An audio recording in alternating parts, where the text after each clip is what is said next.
The weapon may be formed, but it won't prosper. When the darkness falls, it won't prevail. 'Cause the God I serve knows only how to triumph. My God will never fail. I'm gonna see a victory. I'm gonna see a victory. For the battle belongs to you, Lord. There's power in the mighty name of Jesus. Every war he wages, he will win. I'm not backing down from any giant, 'cause I know how the story ends. I'm gonna see a victory. I'm gonna see a victory. For the battle belongs to you, Lord. I'm gonna see a victory. I'm gonna see a victory. For the battle belongs to you, Lord.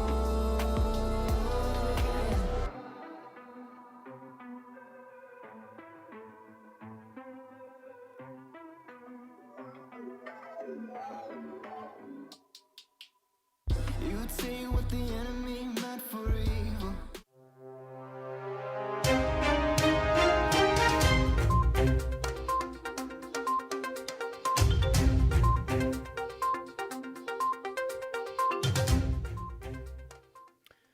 It's May 22nd, Friday evening. I'm your host, Andrew Moffat, and this is a serious podcast.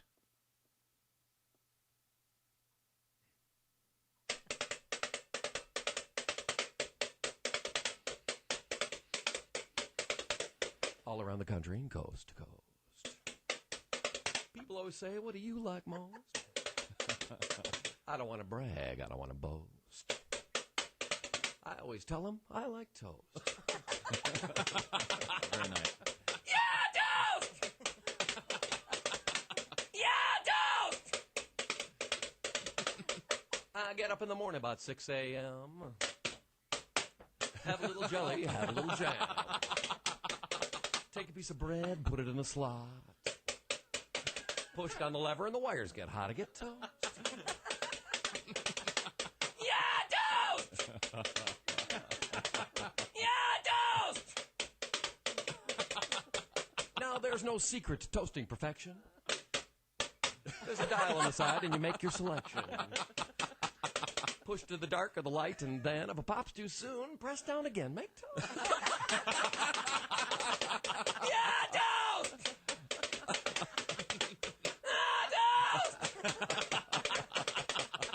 When the first caveman drove in from the dregs, didn't know what would go with the bacon and the eggs. Must have been a genius, got it in his head. Plug the toaster in the wall, buy a bag of bread, make toast. Yeah, toast!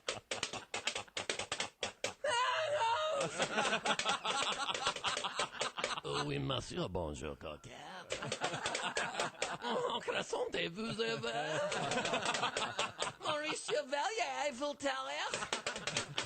Oh, oui, Marie, baguette, bonsoir. French toast! French toast! In Chicago, we're on the Bob and Tom Show. Yeah, toast!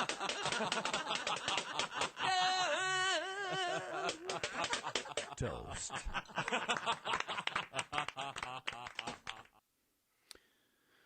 I think I'm having a stroke. Why? I smell toast. Burnt toast. Oh, Andy. Yeah, toast! I was holding it together pretty good until you laughed at French toast. For some reason, I didn't put together that he was doing a French accent to say French toast. And then he hit me with it, and I was like, oh! All the pictures didn't clue you. Eiffel Tower, the French flag, was a person with the tam. He's just going to say toast in like a French accent. I watched it beforehand so that I was ready. He was like, French toast. I was like, oh! That's good. All right. Well, welcome here to This Is a Serious Podcast, which we all know by now is a very serious podcast. It's good to have you with us. Get ready with your typing. We'll have a question for you in a bit where you can type in your response and so forth. Hey, things are opening up a little bit around the country, around the world, Alberta anyways. We can have socially distanced functions of a certain number now, and I think outside you can have 50 people if you can socially distance. So And you can go to Boston Pizza. yes, you can actually go into Boston Pizza and sit down and eat at the restaurant. We did that for somebody's birthday this week. Whose? I can't remember her name. My little girl, Anna Moffat, is 15 this week. So there you go. Yeah. So that video was thank you to compliments of Mr. Daniel Schaefer. Thanks for sending that in. He sent it in a few weeks ago, suggested that we should do that, and we thought, yeah, sure. And he also has the question for this week as well. That video spurs on the question. But yeah, anything else? What else is going on around in the... Jacob, our usual tech guy, is off tree planting in northern BC. Yeah, now we got the beautiful, the gorgeous Andrew Shields working that magic behind the table. And the ever incomparable Jared Carey helping him as well. Awesome. A good team will be fine. And I think Jeff Hamilton might step in once in a bit too. I guess you guys will have to train him up. All right. Jeff, if you're watching, you've been called on the carpet. Okay, good. Yeah. So there's our intro comments. Hey, question of the night. Spurred on by our Yeah Toast song. Toast and bread. Toast or bread. Which one do you prefer and why? Which is better? Is it the bread or the toast? Is it the toast or what I call the raw toast bread? Which one? Which one? Do you know what else I call raw? What? Cereal without milk. Or a marshmallow. You got a raw marshmallow. Raw That's marshmallow. toasted. That's good. Okay, so type in, stream in or whatever, get involved. Which do you prefer, toast or bread? And why? Don't just be like, I like toast. I like bread. I want to know why. You must defend your answer. All right. Oh, there is one more thing to say. We are sitting in the host chairs. Two of us here. That's a little different than usual. Sam and I live together, and Sadly. and even though we're not sick over this pandemic thing, I've been sick of Sam for years. 18 to be specific. Almost 19. Almost 19. Almost 19. Been sick for almost 19. I didn't catch a break this year. So there we are. So here we are because we live together and we're, whatever. We're fine. Okay.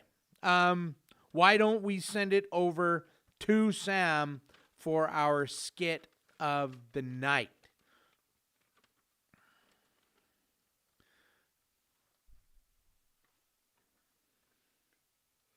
Andrew, can we get those slides up?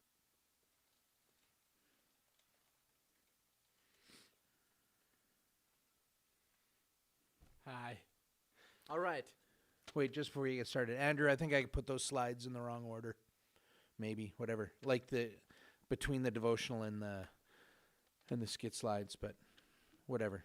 If we could get those up, that'd be awesome. All right. Yeah. Just go down. Here's what we got. Nice. We got a top 10. Well, it's actually 15. We got some honorable mentions in there. Memories from youth group over the year, in no particular order. Over the years, not just the year. Over the years, plural. We got a bunch of good ones, courtesy of Andy, Matt Shields. Put them together. I'm gonna share them out.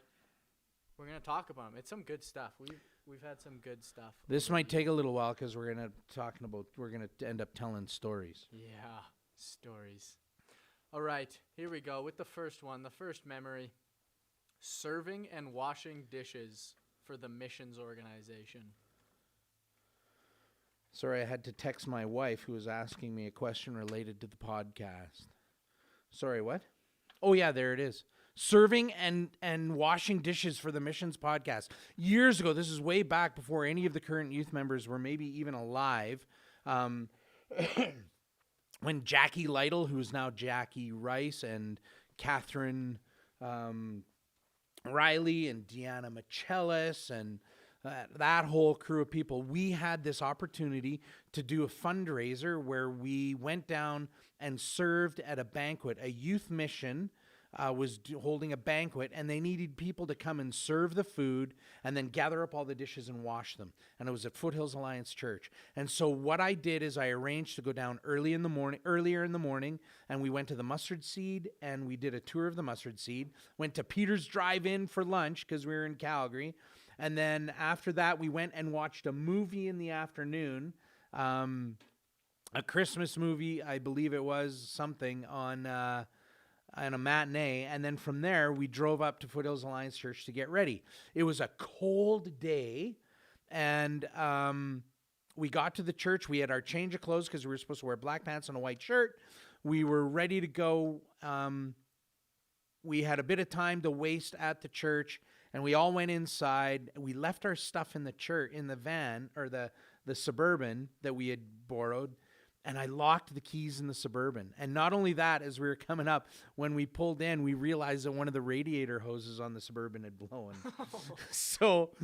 So I had to arrange for people to come pick us up afterwards, and I had to arrange for AMA to come and unlock the doors and it was a cold night, so they were wicked busy. It took them 3 hours. So a bunch of us didn't have our proper clothes to do the serving. It took forever to wash the dishes. I don't know what the deal was, how it all happened again, but it took forever. The night, as we were thinking about it, that night, we thought this is a total unmitigated disaster.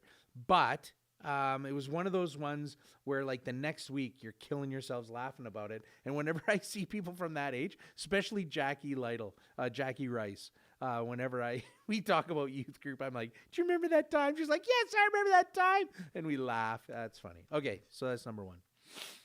If they all take that long, we're going to be here for 4 hours. Just a side note from Yes. my brother Matt Shields. Yeah. He'd like to say that you just aged yourself 23 years at least. I'm 49. I'm 49 years old. How's that for aging myself? Born in 1971. I am unconcerned about trying to remain young. That's good. Number 2, Give her. waxing Andy's chest during guys' night. That was pretty good. And it all grew back. Yeah. That was good. That was like part of like Redneck Night or something, wasn't it? And Yeah. your nephew and Jesse Rooks, my cousin, we were trying to convince him to do the armpit. Oh yeah, they did. Didn't they do it? I can't remember if it hurt or if he squealed like a little girl, but I imagine I don't know. That's good. I did the side of my leg. Yep. Number 3. Number 3, leaders training at Gull Lake. So the very first time that we kind of had student leaders being, well, the very first time we had high school students being student leaders, we were going into it with a program, a curriculum that Andrew Cross had developed out of the Good Seed material, out of his dad's material. It was The Stranger on the Road to Emmaus, but it was a very condensed version of it that we could do in about 12 weeks. So we did it essentially from September we were going to start it in December and run that December through the spring. And we wanted to train up our leaders on what the material was. So we took a bunch of our leaders and student leaders up to Gull Lake Camp early in January. And again, it was wickedly cold. It was one of those minus 30, 35 weekends and windy. We were in what was called the old Hilton Hall, and that furnace ran for 24 hours and didn't warm up. We got in there Friday night, and we were in Hilton Hall, and it was so cold. Andrew and I were up there because we were teaching and moving around in our short sleeves. And the kids and the leaders, the student leaders and the adult leaders were sitting down. They were wearing their boots, their toques, their gloves, and they were in their sleeping bags to try and keep warm. That's how cold it was. Right after that session, we took a bunch of plastic that the camp had and we plasticked over the windows, which kind of helps with insulating those windows. And then we got 2 fans, one that was pointed towards the floor, one that was pointed towards the ceiling, to kind of at the end of each room of the room to rotate the air.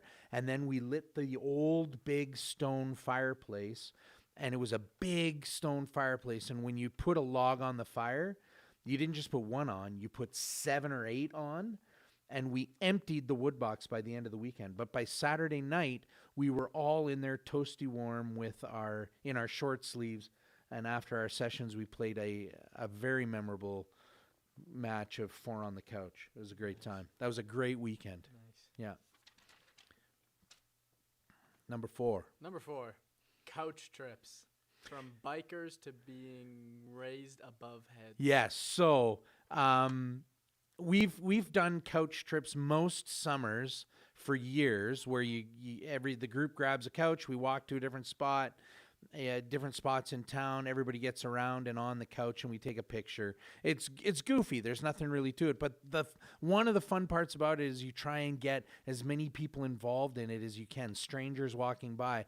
One time we were carrying the couch downtown, from the church to downtown, and we went past the Blue Yak, and there were these 4 really tricked out Harley Davidson motorbikes, serious bikes. The big ape hanger handlebars, and these are serious bikers. And somebody said, "Oh, it'd be funny if we got the bikers on." And I was like, "Okay." I mean, I was in my 30s, I think. I was able to walk in, so I walked into the Blue Yak. The kids are like, "Oh my gosh, he's going into a bar. He's gonna die." Our pastor's going into an establishment of nefarious thing. Oh my gosh. So I walked into the bar, and I said, "Hey, excuse me." I got the whole bar's attention. Just wondering whose bikes are the 4 Harleys outside. And these 4, they were rough looking. These 4 guys, they're ours. They're very concerned about their bikes, right? And so I said, "Hey, I explained what we're doing. Youth group, we're doing some pictures. Would you like to come out and get your picture with us on this couch by your bikes?" They jumped up and were like, "Yeah, for sure." They were really great guys, and they came out. These 4 really rough and tough, mean-looking guys, all tattooed up, and tattoos back then weren't as much as big as thing as they are now. And they came out. We got with their Harley Davidsons, these 4 bikers on the couch, and our kids all around them. And somebody from the church drove by as I'm coming out of the Blue Yak with 4 big guys in the youth group there. That was funny. It was a good time. Nice. Yeah. Number 5, putting the mealworm in Ryan's belly button. Oh, yeah. I remember that. I remember that. We Was that Fear Factor, or? Yeah, that was Fear Factor, because I ate one and I kept it in my mouth for and it was live. 45 seconds alive. Yeah, And I then bought it from the pet shop. Then we said we're gonna put it in Ryan's belly button, and Ryan was like, "No way!" And I for sure, I think Mitch and Matt, along with 2 other guys, for 10 minutes, were wrangling down Ryan. Ryan is strong. And then, shout out to Ryan. Get those gains. And then eventually they got him down. They lifted up his shirt, and just this gross little mealworm right in there. Oh. And it was like the movies. It went right in. It was like, "Rrr." And then 6 months later, it was like, "Rrr." No, but he was like, he's freaking out. Yeah, There's that this was worm. Yeah, good. Number 6, Abby Treherne and the salt water. I wasn't there for that. Abby Treherne, you are a star. So this is just a few months ago, or maybe, I don't know if it was I think it was this fall. Was it this fall, Andrew? Yeah, it was this fall. And what was the event? I'm sure it's seared into Abby's mind. I can't quite remember, but we did a bunch of different challenges. Yeah, there was a bunch of different challenges, and one of them, I'll tell you. So I've been in youth ministry for 28 years. Well, technically 27 years and 7 months. I was thinking about it today. And I've been here in Olds for 22. I still do really stupid stuff. I guess, yeah, okay. That's why I'm not a lead pastor. Okay, so the deal was you took a glass of water, you drank a little mouthful of water, or a glass of water. Then you took a glass full of water that had like a teaspoon of water in it, a teaspoon of salt, and drank that. Then you took a cup that had a teaspoon and half a tablespoon, whatever. We had a bunch of different measurements, and the measurements kept adding up. But you didn't just step up a measurement. It was all the measurements before plus the new measurement, right? And the idea was, how far could you go drinking this salty water? Well, I didn't really think of it at the time when I'm saying, sure, we'll do this. Yeah, this is an event. I came up with the idea. I'm sorry, Abby.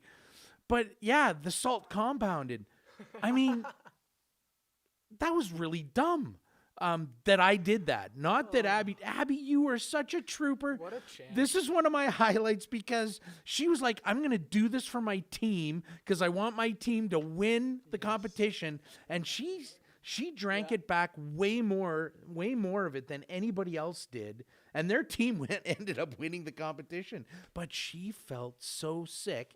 And of course she did. She had the Pacific stomach. Ocean She in her had a stomach. stomach full of salt water that I was like, yeah, sure, it'll be fine. And she felt so bad. She ended up having to leave early because she felt so sick. I felt so terrible. But Abby, you're one of my big memory highlights because you were a trooper. And you took it for the team. You did it for the team. And I want you to know we will never do that event again. Well, we'll do the event again, but we'll never do that part of the event again. Anyways, good on you, Abby Traherne. That was awesome. Yes. That was the Sensory Olympics. Sensory Olympics, and that was taste. Yep. Oh, my gosh. All the parents are going, we send our kids to youth group with this knucklehead? Yes, you do.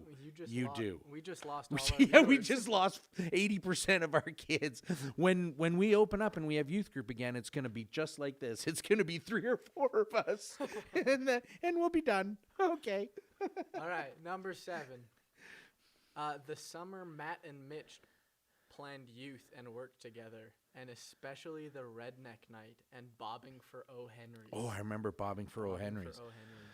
I remember you guys doing that, and people were like, "Oh, that looks gross." We're like, "That's exactly what we're going for." Yeah, Just so that you was a good know. summer. You guys did a great job, Mitch and Matt. That's when the original Leo Holzman Cup was still around. That's right. It has evolved a little. The Leo Holzman Cup. It's gorgeous. Yep. All right, number 8. Escape from Alcatraz. Dave Rempel and Lori Newsham, Mike Graff, and Rob Heck. Okay, so Escape from Alcatraz, I'm sure all of you have played this game. If you're a member of the youth group and you're watching, we play it almost every year. We started the church, and the deal is to try and run to the playground, touch the playground at Deer Meadows School without getting caught by the leaders and maybe other volunteers that I've got going. It's always fun. We've always had a great time. We've got vehicles driving around and leaders roaming around. And when you get caught, we pick you up, bring you back to the church. You got to start again. There are 4 there. I guess there's 3, 4 names, but 3 stories. First, Dave Rempel and Lori Newsham. I was driving up and down the hospital road. What is that? 57th? Yeah, 57th Street, north-south. The 4-way stop up to Highway 27, that road. I'm driving along, and I can see Lori Newsham, who was a volunteer for that evening, sprinting his guts out chasing a kid. And I as I'm driving along, I realize he's chasing Dave Rempel. And Dave Rempel he's a quick guy, but Lori's quite a bit taller, and Lori's stride is quite a bit longer. And Dave was giving her. And Lori was just closing the gap like nobody's business. And just seeing Dave trying to get away, and Lori just like, it is inevitable. I am going to catch you. That's whenever I think of Escape from Alcatraz, I think of that. I also think of Mike Graff, Dr. Clarence Graff's son. Mike, we were playing it one night, and the leaders have a really good track record of keeping kids from being able to touch the thing. But I made the mistake of saying, okay, we're going to go, and I assumed that they wouldn't be able to beat us to the thing because we were driving. So some of the leaders were just going to go out and be in the middle area in between the church and Deer Meadow School. But the leaders who were guarding were just driving there. Mike ran and beat the leaders that were driving. Because they had to get their coat on or get their You walkie-talkies just or whatever. zipped And as it soon as I over. said, "Okay, we can start," Mike was gone. And when they got there, he was already there. He was already there. No big deal. Yeah. And Rob Heck was a dad, or he still is a dad, but he was a dad in the youth group at the time, and he volunteered for us one night, and he and his wife rode on his motorbike. She sat behind him, and there was nowhere the kids could go. If they tried to go up a path where a car couldn't go, he would just go up on his bike. He was off-roading on his bike, and he'd stop, and his wife, who's very fit, she'd get off and run and catch the kids. It was awesome. That was a good time. Yeah. That's great. Yeah. This is a good one. Number 9, Peter's Drive-In. In from Quick Trips to Phil Ziegler. Oh yeah. Okay. So quick trips. There was a time when we used to separate Friday night for junior highs and Saturday night for senior highs. And the senior high group for a number of years at those beginning years was a smaller group. Might have 6 kids out, maybe 10 kids out for senior high. And there were some times when we would just spur the moment. We'd have an event planned, whatever it was. And then I'd just say, it's a beautiful night. You guys want to go to Peter's? And we would hop in the vehicles, drive down to Peter's, get our food, and then we'd go on to what's called Crescent Road. And it's got this beautiful, from Crescent Road on the bluff, you get a beautiful view of Princess Island Park and the downtown and the river. And we'd sit there and eat our Peters and chat and talk. And then we'd drive around and look at all the big houses on the view and chat about life and stuff. It was neat. That was a good experience. You'd eat your Peters. All Peters. Watch out. Yeah. Peter Shields, you're next. And then Phil Ziegler. So one night, we showed up about the same time as 3 or 4 tour buses of students from the University of Alberta.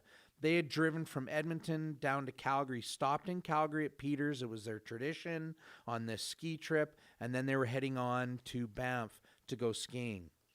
They had been drinking, or a bunch of them had been drinking alcohol, booze, from getting on the bus at the U of A, wherever they were picked up, all the way down to Peters, and a bunch of them were already drunk.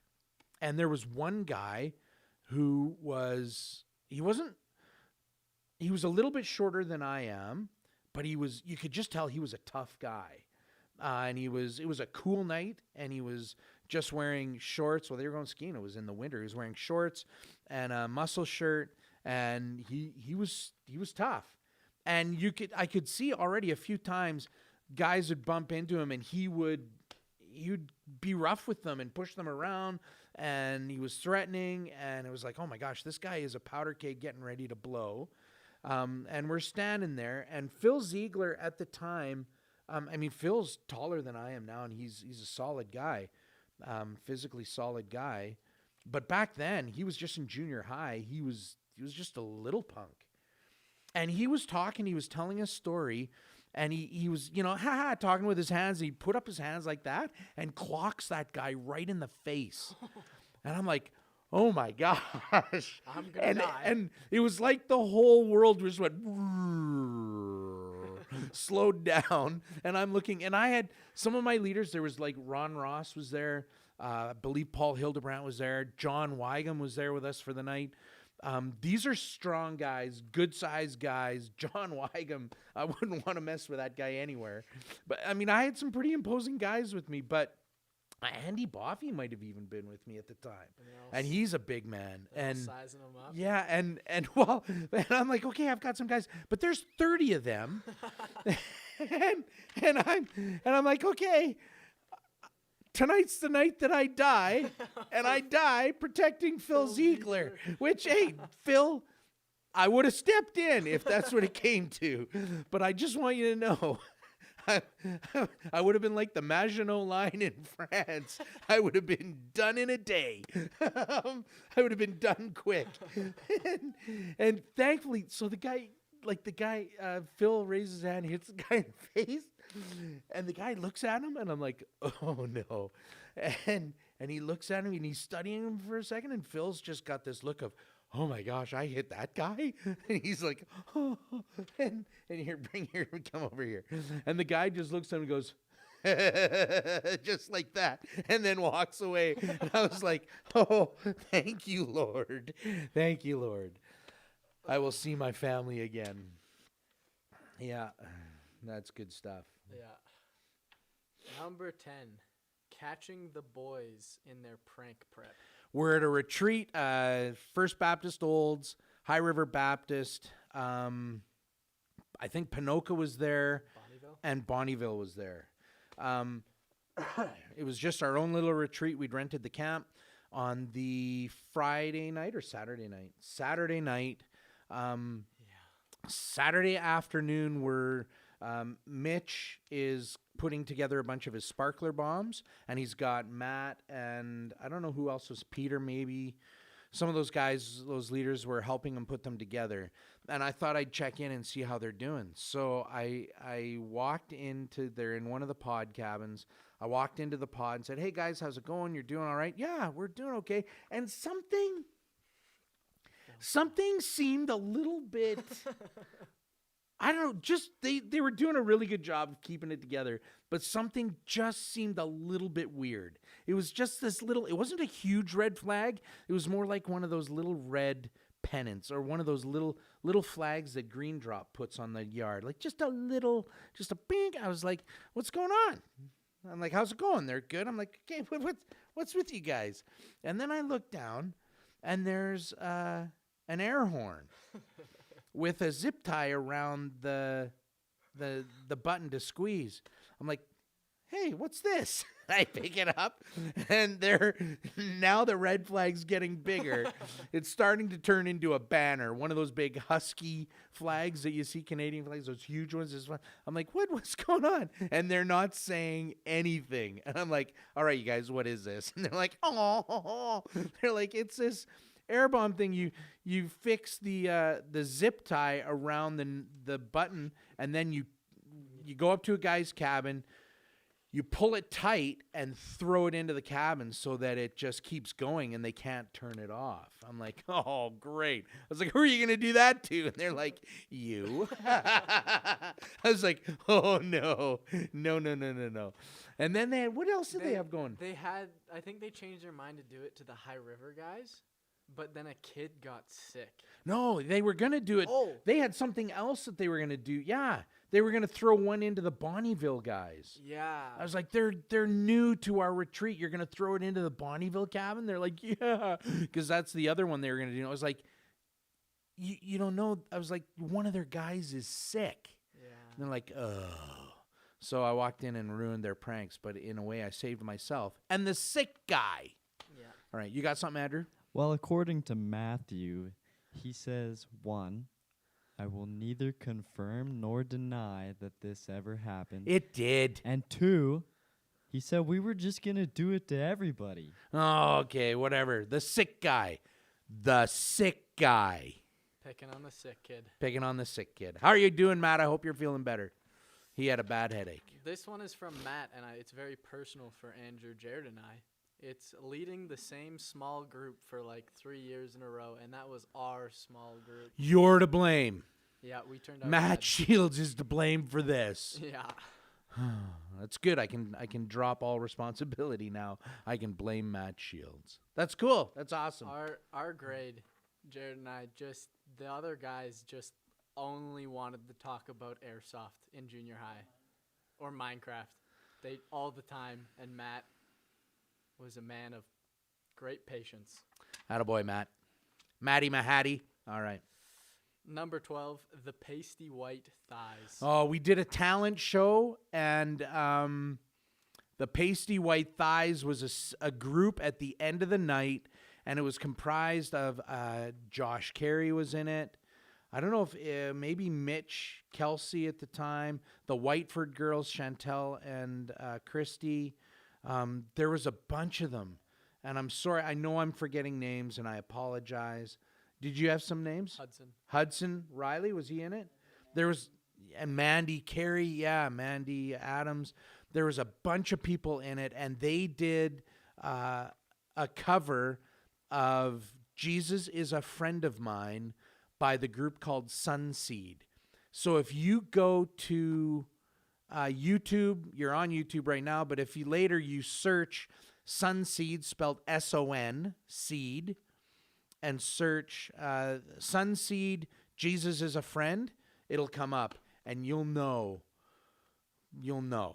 And they did a great job, and they were dressed all funny in the same type of costume, and they had these shorts on, and they called themselves the Pasty White Thighs. It was great. It was a lot of fun.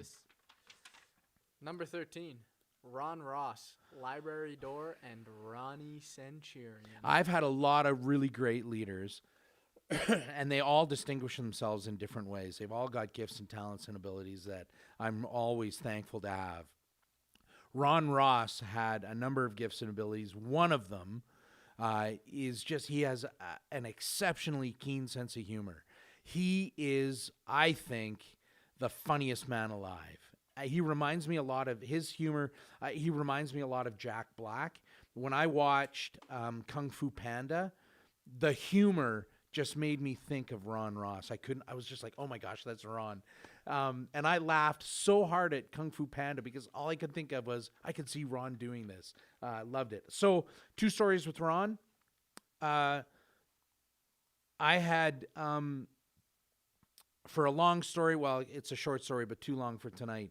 I've always told my kids, the students, when we're playing a game where running is involved, that they need to be really careful about the doors. If a door is open, don't run through the door and close the door because you can catch someone the wrong way, and don't use doors as blockades. So don't fight over trying to open or keep a door closed. Isaiah Quantz. Yeah, and the girls who busted a hole in in the wall. Yeah, okay. So just be really careful around doors. Well, later that evening we were playing Mission Impossible in the church, and Ron, he's a good size, he's a big guy, broad, and he comes up and he's kind of slouched and he's walking up. I'm like, Ron, what's the matter? He goes, well, I broke the library door. This is the library door that goes, at the time the library was in the prayer room off the sanctuary. So it's a door that is on the sanctuary. It's Saturday night. People are going to be in church in 10 hours, 12 hours. And he's like, I broke the door. It's like, what? He goes, well, I was running away from Melissa Carey, who's now Melissa LaRusso. I was like, oh, she's fast. Because she is, Melissa, you're so fast. And he was running away. He's like, I was running across the front of the sanctuary, and I knew somebody was chasing me. And I looked back, and it was like Melissa. And I was like, oh, she's so fast. And I looked up, and I saw the library. And he goes, and there was like a black hole. The door was open. So I was like, all right, perfect. I can run in there and get around a table, and I can kind of get it, whatever.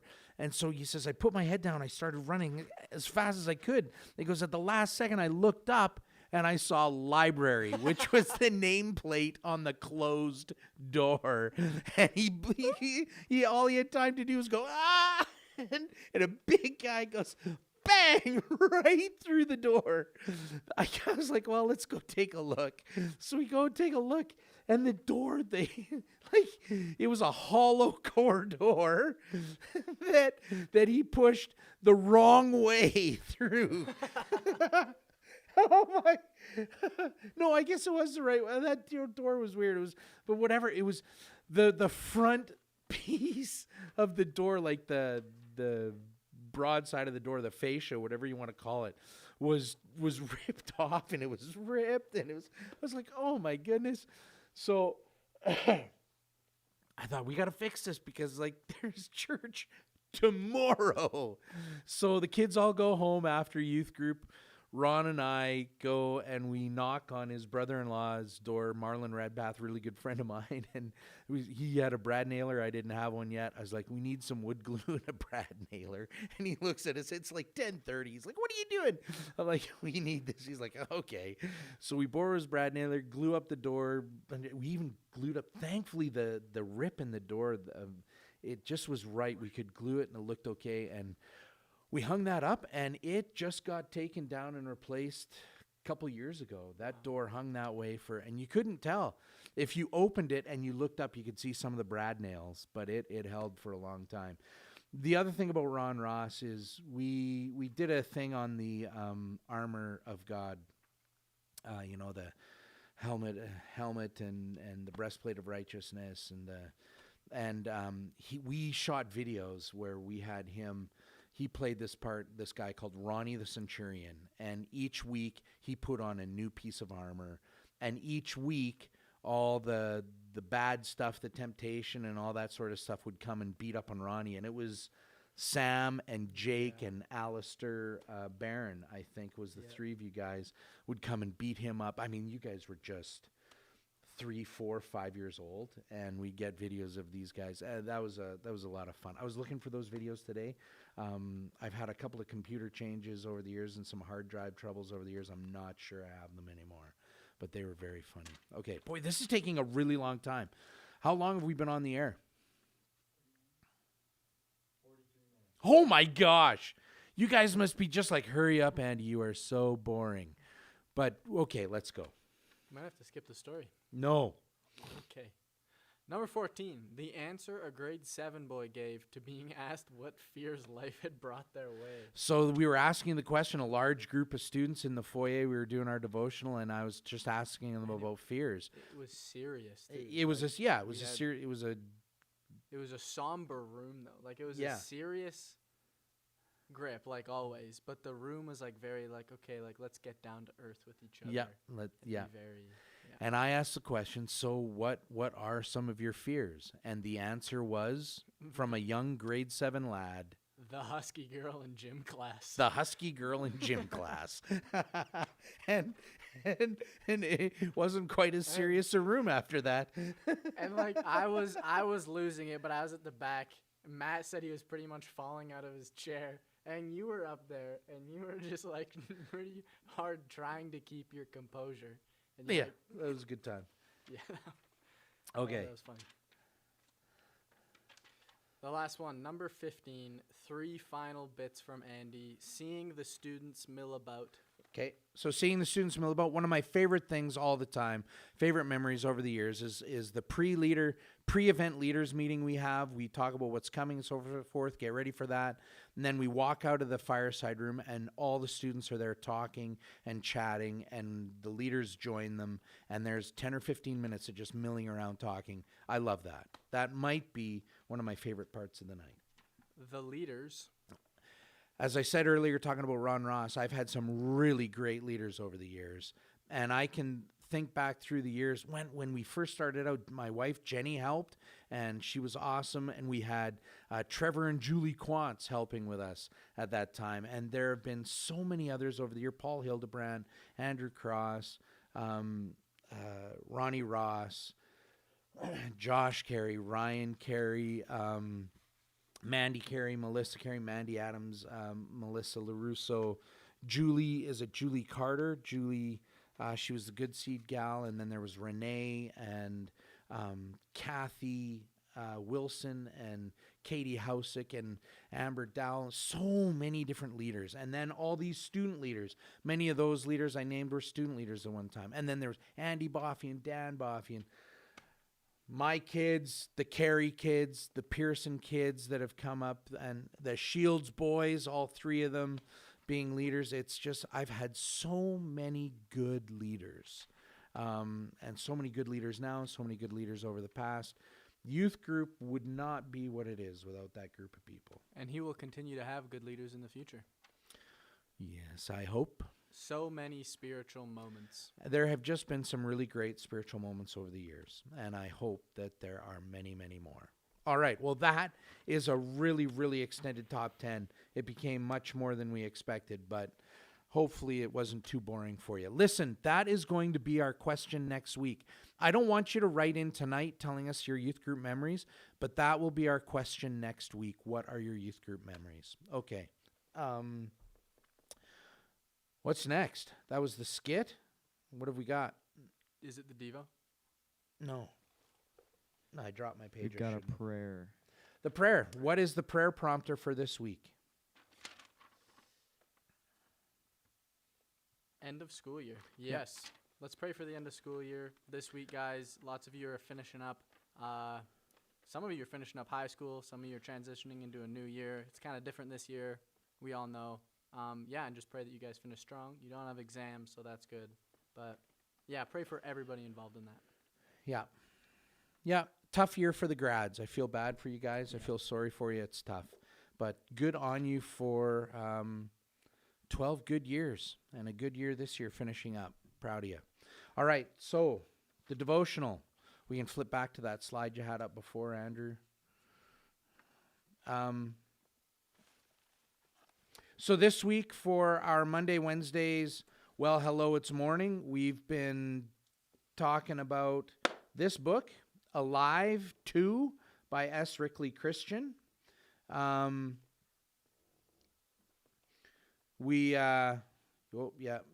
did put those slides out of order. Sorry, Andrew. So Alive, S. Rickley Christian wrote the first book called Alive, and then he wrote a companion to it, Alive 2. And here we go. The information there, the ISBN numbers are up there, then the 10-digit and the 13-digit or 9, whatever it is, if you want to look it up. Even if you just go to Amazon.ca and search Alive 2 S. Rickley Christian. You have to search that whole thing. Alive 2 S. Rickley Christian. It'll come up on YouTube or on Amazon.ca. So here you go. Romans 8:13-14. If you live according to the sinful nature, you will die. But if by the Spirit you put to death the misdeeds of the body, you will live, because those who are led by the Spirit of God are sons of God. This is S. Rickley Christian. He says, I once interviewed a TV personality who was often described in the press as being outspoken and ruddy-faced. I didn't know exactly what to expect, but I soon found out. Those words were a nice way of saying that he was that as a man, he was an abusive drunk. A nice way of saying negative things is what I call fuzzifying. For example, the Pentagon fuzzifies when it uses the term sunshine units as a measure of nuclear radiation. It's when the president institutes revenue enhancements instead of raising taxes. Fuzzifying is what happens when we call war pacification or name the MX missile a peacekeeper. That makes as much sense as calling the guillotine a headache remedy. This linguistic camouflage is seen in the recent slaughter of 8 million chickens that were spreading an influenza virus throughout Pennsylvania. This is a few years ago. The feds stepped in and gassed them all. When they finally announced what happened, they fuzzified. They said they had depopulated the birds. We often fuzzify with what the Bible calls sin. The little word sounds too offensive, too harsh, too judgmental. So instead, we talk about our weaknesses, the things we can't help, our shortcomings, or our natural inclinations. And a favorite one I hear these days is, it was just a mistake. And so sin flourishes because we treat it like a head cold instead of a cancer. A rose by any other name may smell just as sweet, and so it is with rattlesnakes and sin. By any other name, they remain just as lethal as ever. Even in this age of fuzzifying, the wages of things we can't help or things that are simply a mistake haven't changed a dime. That's important to remember. Don't try and justify or cover up or make it seem less the sins that you're guilty of. Jesus died for them. We need to take them seriously, and we need to deal with them. Be honest with yourself. Part of that is recognizing that you're sinful. I am too. All right. That is great. Do we have any answers from bread or toast? We do. Abby What do we got? says Abby Traherne. bread, because it's so soft and you can put it basically anything on it. That's good. All right. All right. Caleb Schaefer says toast, but he doesn't say why. Oh. Ooh, Caleb. Jonathan. Hit and run. Jonathan. Bread is better because no one eats bread on sandwiches. I don't. Maybe he meant nobody eats toast on sandwiches. There you go. I would disagree. I do. Yeah. A toasted sandwich has a nice little bit of a to it. It's nice. I'm going to say I'd go with toast because in Subway, when they're like, would you like it toasted? I panic and say yes. So when I'm given the choice, I tend to say toast. Agreed. Nice. Your wife, Jenny. Whose wife? Mine or Sam's? Well, Find Jenny me a wife Moffat. and tell her I love her. There you go. Find you. Okay. All right. She says toast because melted butter is the bomb. Matt over here, he's just commenting up a storm. He says freshly baked bread because it's soft and it still melts butter. That's good. That's good.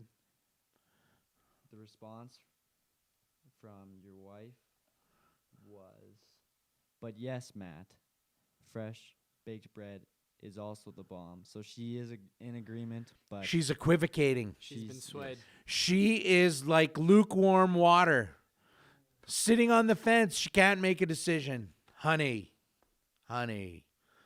good on toast. Any others? That's all that I got. Okay, so I like bread, but if I had to choose toast, cinnamon raisin toast with strawberry jam and cheddar cheese. Oh yeah. All right. Well, I believe it is story time. So let's send it back over to Sam here for story time. Oh, camera 3. Sorry. Bit of a mistake with camera 3. Jared was looking pretty relaxed, though. Today we got a good one.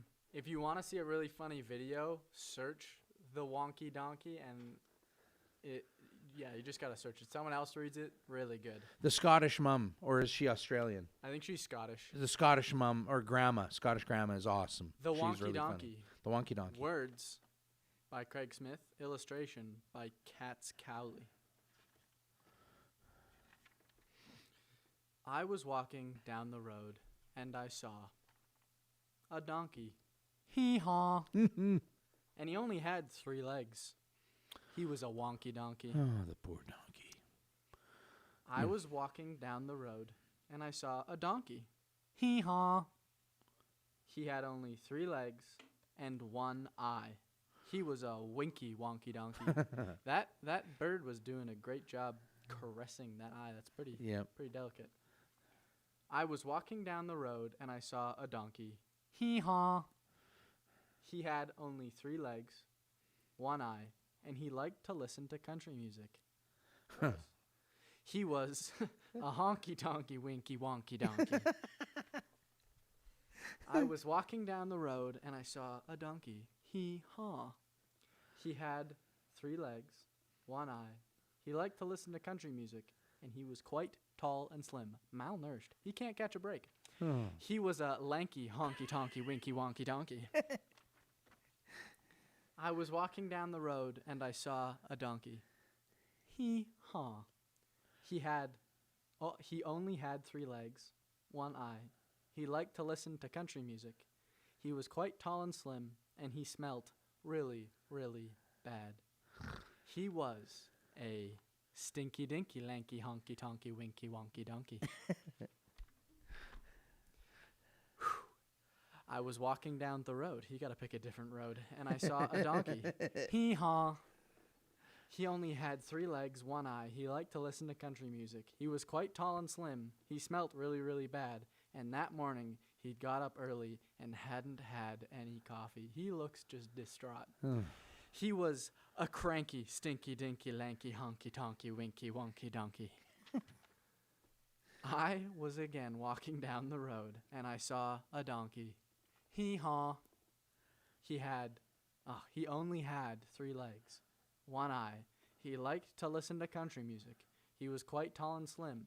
He smelt really, really bad. That morning, he'd got up early and hadn't had any coffee, and he was always getting into mischief, and he needed dental work, apparently. He was a hanky panky cranky stinky dinky lanky honky tonky winky wonky donkey. I was walking down the road and I saw a donkey. Hee-haw. He only had 3 legs, 1 eye. He liked to listen to country music. He was quite tall and slim. He smelt really, really bad. That morning, he'd got up early and hadn't had any coffee. He has always gotten up to mischief, but he was quite good looking. He was a spunky, hanky, panky, cranky, stinky, dinky, lanky, honky, tonky, winky, wonky, donkey. I was walking down the road, and I saw a donkey. That's a shame. Hee-haw. Hee-haw. That's a gooder. It's a gooder. All right. Thank you, Ryan and Delana Carey and their kids, for letting us use that book tonight. Very good. All right. What's up? The challenge? Yes. What's the challenge this week? The challenge, I think, is one of the best ones we've had, and it's read your Bible every day. Read your Bible every day. And you know what? If you're thinking, well, how do I get into that? What do I do? Which book do I pick? What do I do?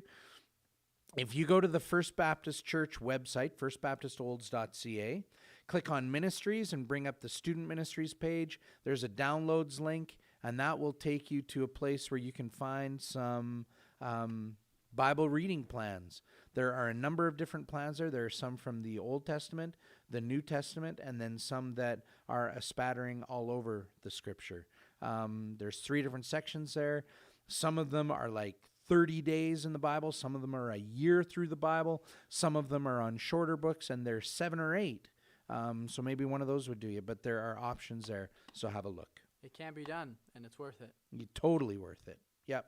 And if you go to Bible Gateway on the web and you click, some of the translations have it on audio as well. So you can listen to it and read it at the same time. That's sometimes a good way to get it into your brain. Don't just listen. Listen and read. Good. All right. So what's next? I think I'm up. We pan it over and pray it out. Oh, yeah. That's right. We go right over to the skit couch. To Sam Moffat on the skit couch. Hello, and I am Sam Moffat. Announcements this week. Monday, Wednesday? Monday, Wednesday devotional, Sunday service, and for those who are graduating, if you know somebody graduating high school or post-secondary, there should be a link on the church page coming on Sunday, Yeah, I believe. on the church website, on the main page, Sunday morning it'll become active. There's a link that just says grad recognition. And you click on that and it'll take you to a small sign up where you can sign your student up for that. Mm-hmm. Jared, you were away at school this year. Where'd you go? Yes, I went to Miller College of the Bible in the middle of nowhere in Saskatchewan. Yeah. And did you go there for program? Was there a sport? What was the deal? I went there for just their 1 year. It's called the Impact Certificate, just a year of biblical studies. Okay. For the program. I mean, I did play sports there. They have an athletics program. What'd you but, play? I played basketball and hockey. Oh, okay. And indoor soccer. Oh, all right. And those were all leagues? Yes. Well, the hockey wasn't really. The hockey was kind of just like a fun league. We Okay. played against. Cool. Yeah. What position did you play in indoor soccer? I was striker. Oh, did you light it up? Drop a few in the net? Yeah. Scored a couple goals. Had It's some nice fun. hearing that poof when it hits that. I don't know what their nets were like, but when I played indoor soccer, Yeah, it was it like a has the- carpet in the back of it. And it just Yeah. whoop. That is always a satisfying sound. Mm-hmm. Good. So did your semester end early? Yes, it did.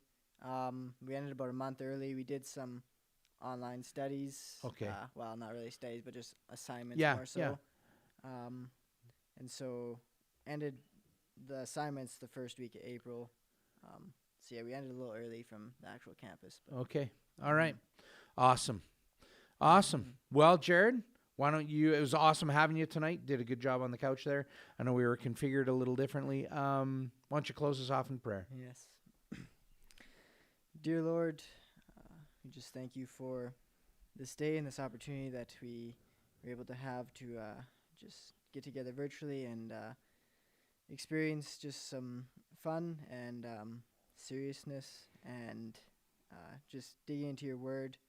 We pray, Lord, that we would just take the sin in our lives seriously, that we would not try to make excuses for it or throw it under the rug, but that we would be deeply convicted by it, and that we would get into your word daily so that we may be convicted by that as well, but also be encouraged and grow as we study your word.